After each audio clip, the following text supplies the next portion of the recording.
everybody, and welcome to the very first episode of the Flourish podcast. This is going to be a space where we explore healthy, holistic, and reflective children's and youth ministry, and looking at how we can do that in a way that enables flourishing for the beautiful children and young people that we have the privilege of journeying with, but also flourishing for ourselves, those of us who are journeying with those kids week in, week out, in our churches and other organisations. So yeah, welcome. We are super excited. This is something Al and I have wanted to do for quite a while. We've had a lot of conversations, haven't we, Al, I'm about getting this going. very excited. Very excited. So, so we're going to dig in. You may have seen that there was a little bit of a kind of, we dropped a little, this is what's coming and this is what it's going to look like.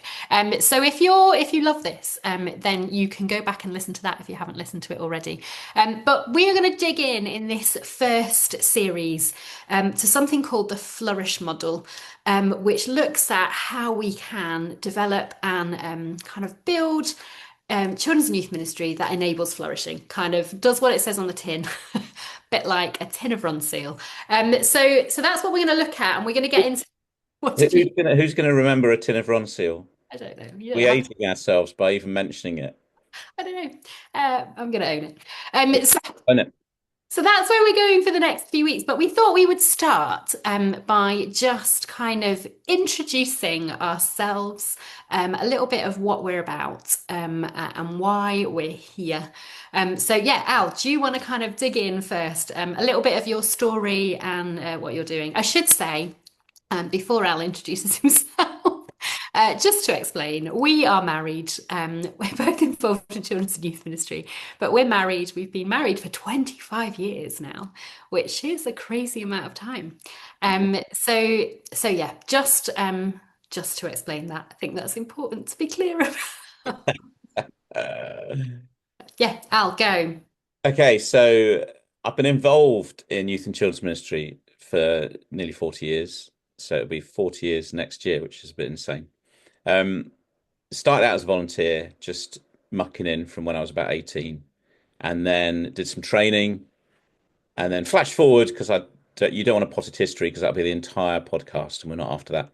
But I've been involved that long, and then the last 11 years I've been a freelance youth and children's ministry consultant running a thing called The Resource, which, off the back of my experience and practice, just wanting to bring encouragement, support to others. So that involves mentoring, it involves training, it involves doing consultancy for churches and organisations, and I love it. And really, the kind of bottom line for it is trying to add value and support others in ministry. So it's a freelance kind of life, which has been exciting and challenging and a joy.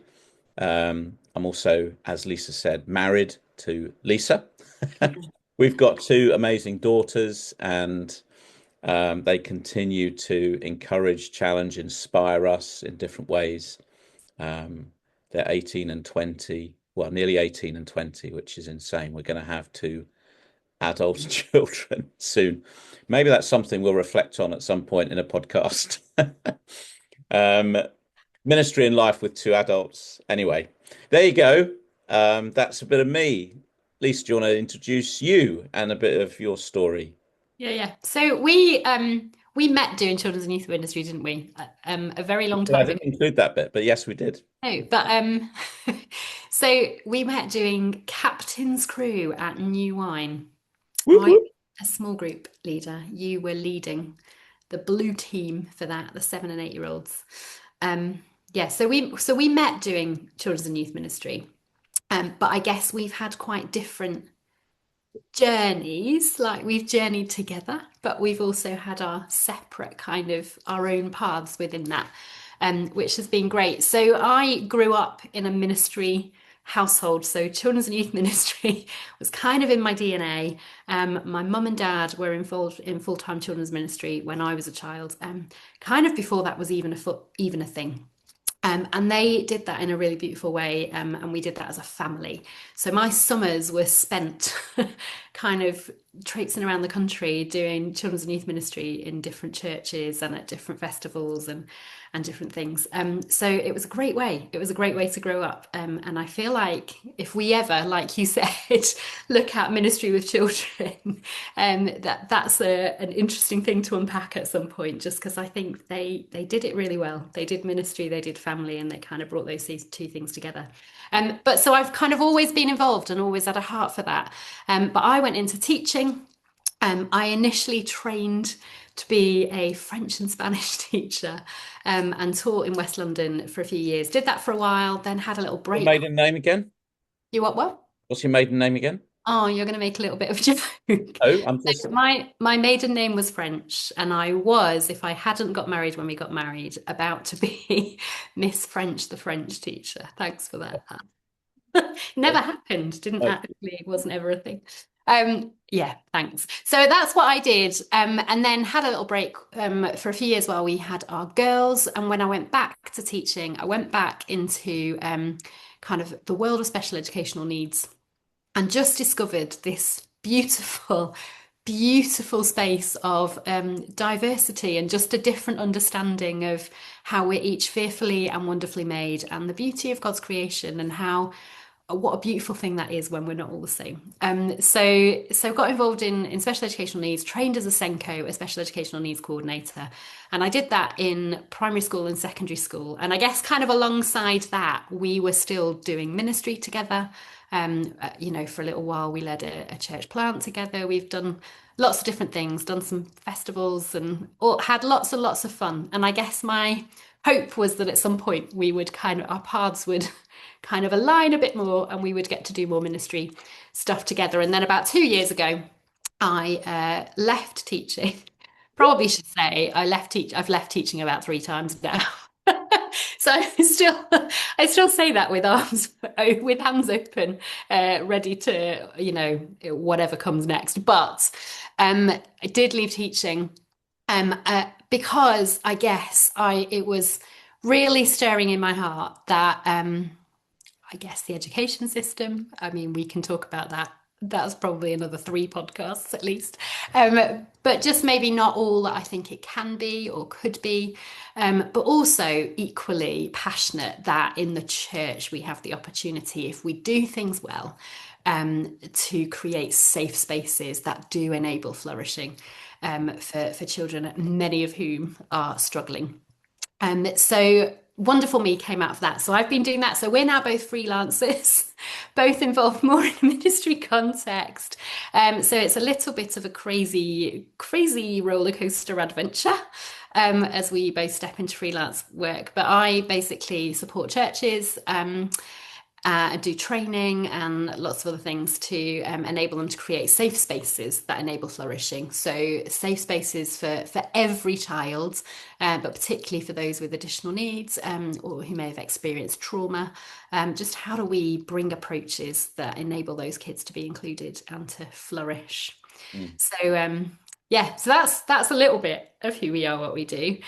When we jump into the Flourish model next week, we're going to look at starting with understanding our how, and not our how. I've jumped in again. I said that earlier, Right. didn't I? Did say Our that. why. Why? Why are See, we the doing? whole thing about the Flourish model is that people keep jumping ahead and don't sit and do the kind of good building process and lay good foundations. And I've done the That's same. good illustration. Well It done. is. But we're going to start by thinking about our why. Like, why are we here? What are we doing? So we thought it would be quite good and a helpful tool, opportunity for us to really reflect on our own why. So we've kind of told you a little bit of what we do, but a little bit of our why I thought would be quite interesting. So Al, you can kick off and give me a bit more thinking time. So when I think about my why, I find myself in Psalm 78. So Psalm 78, the psalmist is getting really excited about passing on faith. Um, and he finishes the psalm by talking about so that they would hope in the Lord. That's the kind of whole purpose behind it in terms of his writing the psalm and why we share God's story. But all the way through the psalm, he's talking about that we will tell the next generation and the generation even to come that's yet to be born. The psalmist gets so excited about it He's thrilled about what's to come, even for the generations that he may never know. And for me, there's that kind of exciting dynamic about kind of why we invest in children, young people, why it really matters. My longing is that they would hope in the Lord, they come to know him for themselves. But that imperative in that psalm is about passing on faith to the next generation, sharing it, living it, telling God's story. I love how it talks about kind of talking about God's wonders. I think Eugene Peterson says that when he's writing his paraphrase of Psalm 78. And it's those kind of the wonders of God and communicating that with children. So that why sits there across why I do ministry, why I'm involved in it, um, and the wonder of kind of just noticing when the light bulb goes on for a child as they spot something or notice something. There is no greater feeling when you see that happen and you get to join in and be part of it. So that's my why. Psalm 78, if you've not read it or haven't read it recently, give it a read. It's why I do youth and children's ministry. That's cool. This might be a little bit off piste. I haven't prepped you or warned you of this because it's just occurred to me as you were speaking. Yeah, I'm just sat wondering as I listen. yeah. Um, has that shaped areas of youth ministry that you've pressed into? So, like, let me explain what I mean. Um, so I often see roles advertised now, or kind of job shares happening within churches where one person takes on a kind of discipleship, like we're going to journey with the church, children and young people, and someone's going to kind of do schools ministry and outreach work. Um, but so this is not judgment of whether that's a good idea or not a good idea at all, but just wondering like what that's looked like. Have you ever been in a position where you've made a decision like I'm all about discipleship? Are those two things separate? Like just what you're saying with the future generation sounds like it's very much like about faith and yeah. Does that make It sense?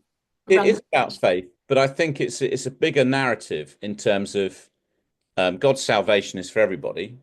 So there's something around if we're dynamically engaged with children, young people, and families, then that's something that's going to spill out from the church and kind of a walled in space where we're doing stuff. So I think for me, it's always been both and. It's not kind of like, well, you either do this or you do this. It's a bit like I've never picked between children's and youth ministry. And I just think another one of my whys that links with a, engaging with a generation is seeing a generation through. So, you know, always been involved in kids ministry, always been involved in youth ministry. And the beauty of journeying with a group of children, if I'm in one place long enough, is, like where we are now, we've been here nearly 8 years in terms of church, worked with the kids who are now, some of whom are in youth now, and seeing one or two of them continue to grow in their relationship with God is a delight. But if I hadn't been, wanting to see a generation through as kind of part of the why kind of manifest, if you like, in the way that psalm makes sense to me, then I wouldn't have seen that. But that's with young people that weren't initially kids I was thinking they're being discipled. They're very much fringe and on the edge. So it's about what kind of welcome we offer to every child or young person, even if they come once. Mm. I think it's that bigger picture view of discipleship, isn't it? Like, I guess it kind of harks back to go back 20, 30 years and there was the God slot in a kind of open youth club session. And because this is now the discipleship bit, but actually, I think we look at how Jesus discipled people when he just journeyed with them, and I think journeying with is a helpful word when we're thinking about how we approach children's and youth work. Like, how do we journey with children, which means like wherever they're at on their journey, we're going to do the next bit of the journey with them. So that might be kids who've never even thought about God, spirituality, faith, any of that, and we're going to kind of build relationship and create like open, safe spaces to begin to explore that. Or for kids who are full out like living for Jesus, it's some, and we're going to kind of journey with them as they explore a little bit more of what that means for them. So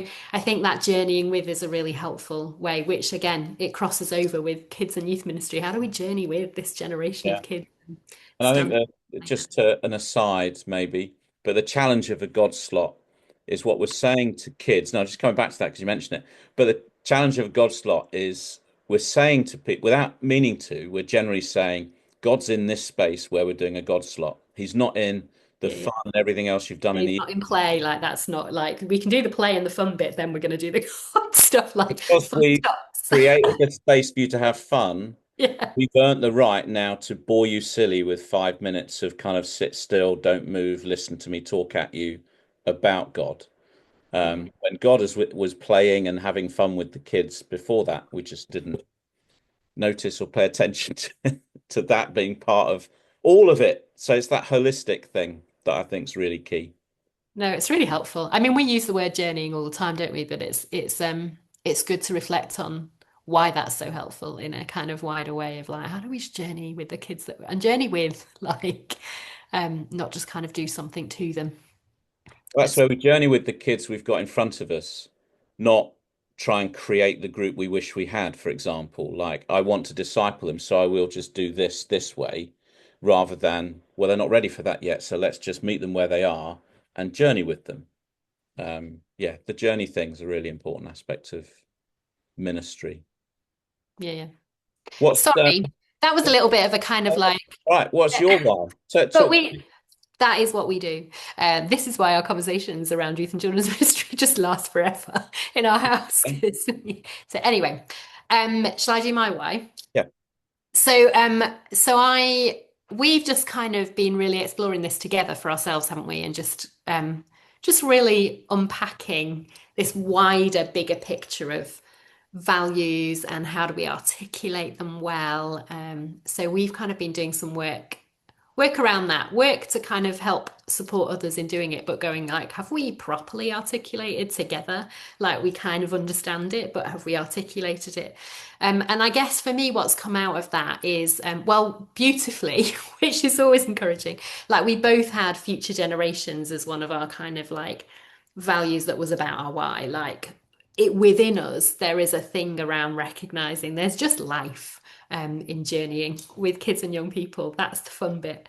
We're not so good with adults.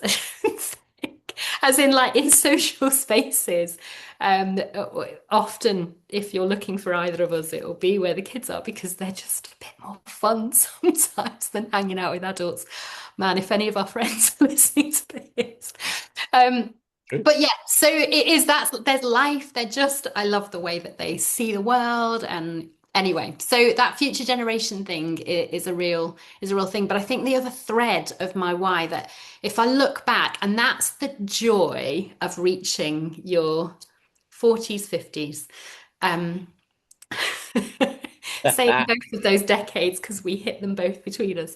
Between us. Um, but but the joy of that is that you can look back a little bit and you can see kind of how threads have woven together a little bit. And I guess as I do that and look back at threads that have woven into my life, I think a thread that's really obvious that is massively part of my why is about struggling children. So when I was like 16, 17, a young person myself at Christian camps, I remember having a really like a real strong kind of formational encounter moment where I just felt like God was breaking my heart for kids that were struggling. I guess as a young person, I kind of needed something to hang that on. And the work of a charity called Toy Box, who I think is still around, who are working with kids, street kids in South America, just kind of really grabbed my attention. And I kind of put it all on there. And for me, that's where I was going. That's where I was heading. That's what I was going to do. I was going to be working with street kids in South America. It's why I started to learn Spanish. I went to uni to study French and maths, which I look back at now and think, what on earth was I thinking? And the maths bit was horrific. And I took Spanish up as a kind of beginner at uni and switched my degree super quick to French and Spanish. But that was why I did Spanish. Like I was going to South America, and that didn't unfold as part of my journey, but what has unfolded was I think what was at the core and the essence of that, which was about struggling kids. And I think when I went into teaching, um, the teaching of languages was just the vehicle, really, for me. I've only ever worked at kind of big inner city schools that are perhaps potentially more challenging, but that's because those are the kids that I am passionate about, that I want to be journeying well with, that kind of struggle. So it was always part of that. It definitely fed into my why of getting into special educational needs. And kind of, more recently exploring trauma and the impact that that has, as we've kind of learned more about it over the last 20 years or so. Um, and so I guess that struggling with journeying with struggling children is my why in a nutshell. It properly informs the work of Wonderful Me. That's what we're about. Like, how do we include every child? It is definitely wider, that future generations, just children and young people in general. But seeing the struggle that there is for most of our young people, I think. How do we notice that? How do we support that? How do we stand with them in that? Yeah, how do we journey well? So. I think, yeah, just hearing you say that about the kind of toy box thing and that kind of that being something that's been in there for a long time in terms of journey with struggling children. I just realized there's an extra thing to my why, unless this takes us off in a different direction. But the extra thing to my why was just, and it's only manifested itself really in the last decade or so. And that was kind of really trying to pay attention to my name. So my name means defender of men or defender of people. And I've realized over the last little while, particularly, my concern for specially employed children's and youth ministers and, good terms and conditions, championing them, advocating for better pay, all those kind of things. Um, mentoring that kind of is about journeying with people that are in difficult work environments sometimes and trying to support and challenge um, the culture or the environment that sometimes people are employed in and wanting to be able to shout when they feel maybe they don't have a voice. So that kind of defending others, championing others has become a part of my kind of why, I guess, as well, alongside the kind of next generation stuff. Yeah, and I think as we've kind of the last 2 years, as I've gone into full-time ministry as well, and we've been doing that together and starting to explore, okay, how does this fit together? Having kind of, I mean, over the years we've done lots together. We've like led camps and we've done loads of things, but it's like these little touch moments of little joy of like, oh, it's great, we're getting to do stuff together, and then we'll kind of go off on our own little paths. But I think what's beautiful to notice now is just like this thing that God's built without us really noticing. So you've kind of gone down a building the resource, which is very much just good practice in children's and youth ministry in general. How do we do that well? How do we champion and journey with kids well? And then Paraclesis, which is the kind of charity that you're leading around terms and conditions for children's and youth workers. Like, if we're going to do this, like, how do we honour people? How do we support them? How do we enable this to be a job that where people can flourish? And there's longevity and all of that stuff. And then I kind of have gone down the kind of additional needs route and the trauma route. And so kind of Wonderful Me is kind of like kids ministry, but kind of in a slightly different way for the kids that, how do we make it more inclusive? And then alongside that, living well, which is all kind of well-being stuff, because the noticing is if we are going to journey well with struggling kids, we can only do that if we're journeying well ourselves, like if we're caring for ourselves first. So the kind of alongside Paraclesis, which is just good terms and conditions, then what does healthy ministry look like? And so it's been a bit of a joy for us, hasn't it, over the last year or so, to kind of look and go, oh, look at this beautiful thing that together now, as we come together, we've been on our kind of own little journeys, but God's just built this thing together.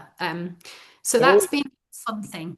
they've always been complementary, Yeah, yeah. I think, and it's noticing the different points at which they've connected, and just the synergy. Yeah, as you say, the synergy that God's brought. Yeah, synergy. See, you're all the words, Al. Synergy's a good word. Okay. So we could keep. Sorry, if you've noticed, there's a bit of a glitch. Al had forgotten to plug his laptop in. This was going to be seamless. You didn't need to tell everybody. Anyway, so back in the room.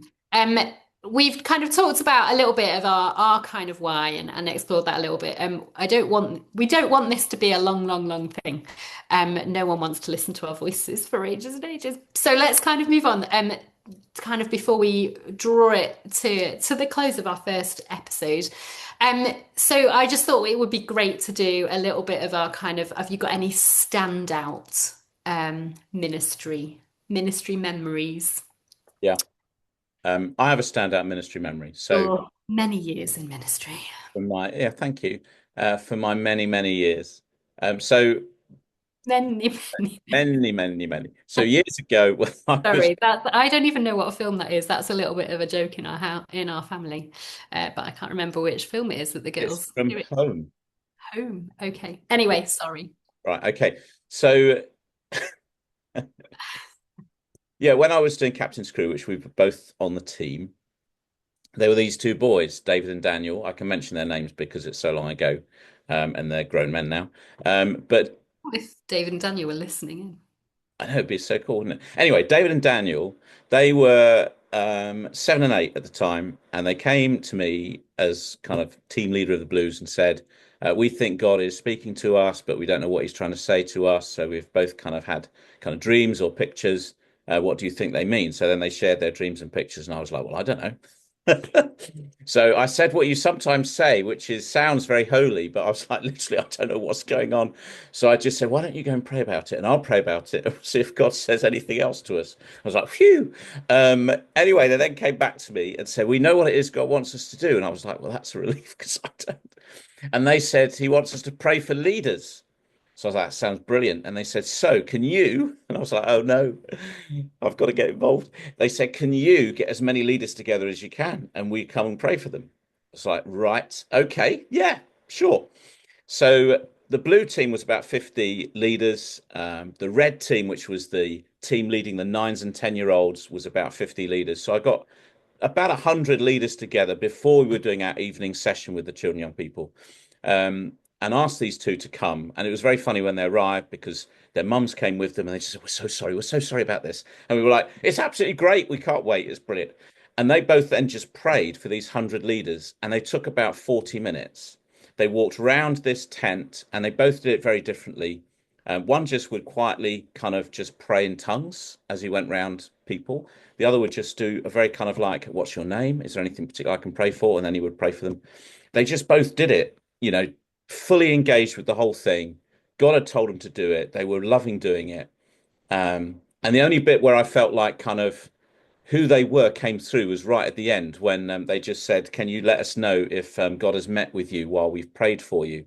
And loads of the hands went up and they just stood at the front and went, yes, like that was brilliant, brilliant.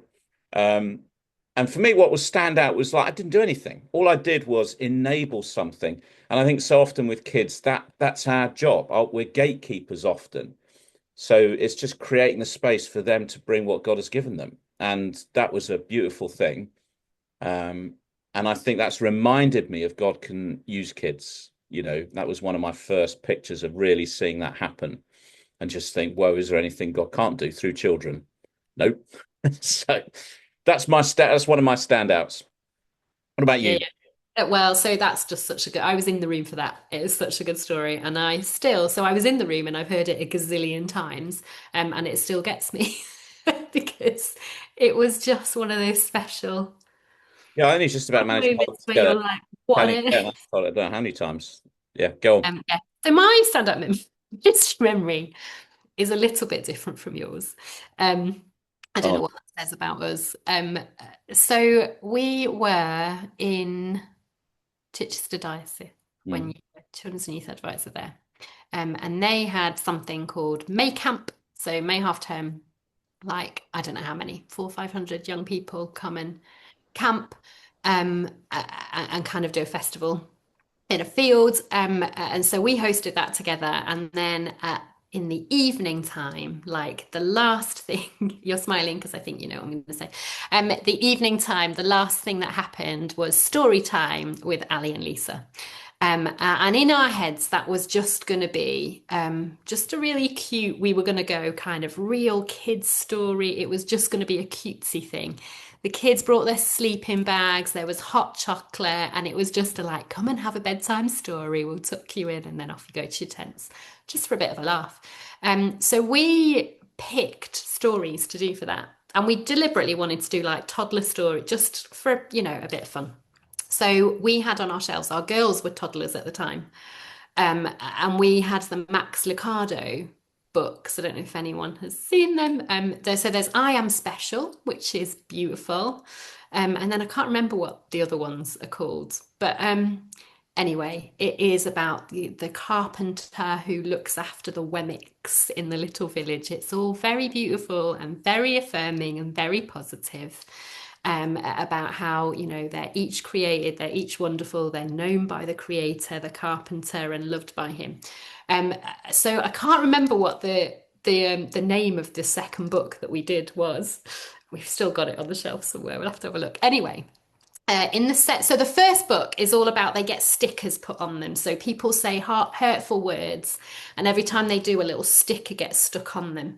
And it's only when they go to the carpenter, like the craftsman, like God, effectively, that the stickers fall off because that's where they find their identity. It's gorgeous.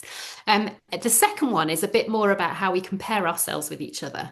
And so it's all about each of the Wemmicks in Wemmickville have boxes and they have balls. And they're all kind of anyway, we just had not seen this in this way. Again, it's the joy of journeying with children and young people. We'd read it to our girls, and it was just a very beautiful, very wholesome moment. And all of a sudden, when you're stood telling this story in front of a couple of hundred teenagers, and you get to the bit in the story where his balls are bigger than my balls. And I mean, it was brilliant. His balls are red. I don't have red balls. It was the yeah, It's all of It's those. brilliant. But we just hadn't foreseen it coming. And it was just funny. It was a moment of joy. And it was just again that noticing like the joy it is to journey with kids of different ages. Like it was a joy to read those stories to our toddlers. And the way that they engaged in it. But it was also a complete joy in a completely different way to read them with a bunch of teenagers who were being a little bit naughty and a bit of a naughty giggle. But just that kind of like how it unfolded in a different way. But it was just one of those classic that you can't manufacture moments that I think has stuck with people. In fact, we saw someone at New Wine this year, didn't we? Who were like, oh, we hadn't really seen them since we were in Sussex. And they were like, it's the mum and dad of our camp. And we remember your bedtime stories. It was like the first thing they mentioned. Yeah, so sorry, I don't know what that says about me. It probably reveals quite a bit, but that Does is my standout memories. it does lead us nicely into the takeaway for this episode. Yeah, so we are going to finish each episode with a takeaway. Um, so when we were leading our kind of family church plant, we'd literally give takeaway boxes to the families. The idea being we've kind of had a good meal together, but you don't have a meal once a week. So how do we kind of continue to feed ourselves through the week? So there would be like devotion ideas, activities they could enjoy together as a family, a kind of memory verse, all of that kind of stuff would be in their takeaway box. So we thought it would be great to have a kind of takeaway at the end of each episode. So yeah, Al, land us after my I will. after I I've taken will. us to a place of boxes and balls, land us in a more wholesome place with a bit of a So, takeaway. so ministry is surprising.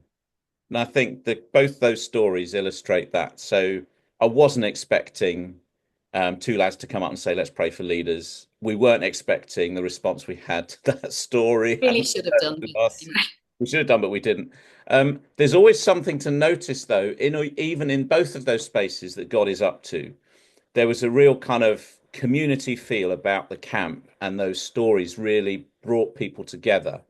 And those shared memories are precious when it comes to kind of growing up and remembering the camps and stuff that you've been part of, but also for kind of formation, thinking about the opportunity given to those two lads to pray for others, and potentially what that's done as they've continued to grow in God. So I guess I'm trying to remember in ministry, and this is my takeaway, be present and pay attention to what's in front of you, what is happening right in the moment, and just delight in what God might be doing. Sometimes because of stuff we're creating the space for, other times, despite what we're doing, God's doing something anyway. But it's just that being present and paying attention and see the wonder of what he might bring and do. Brilliant. Thanks for that little word of wisdom to finish off. So that's been the first episode of the Flourish podcast. If you like it, tune in next week. Next week, we're going to be kind of exploring and beginning to unpack the Flourish model, which we'll then sit with for the rest of the series as we kind of dig in different spaces. But yeah, tune in. Can I just add something that I've always wanted to say on a podcast? So Oh, wherever you get your podcasts, just hit subscribe there you go. and leave us a review if you've enjoyed it. Great. Okay. Thanks. See you next week, everyone. Bye.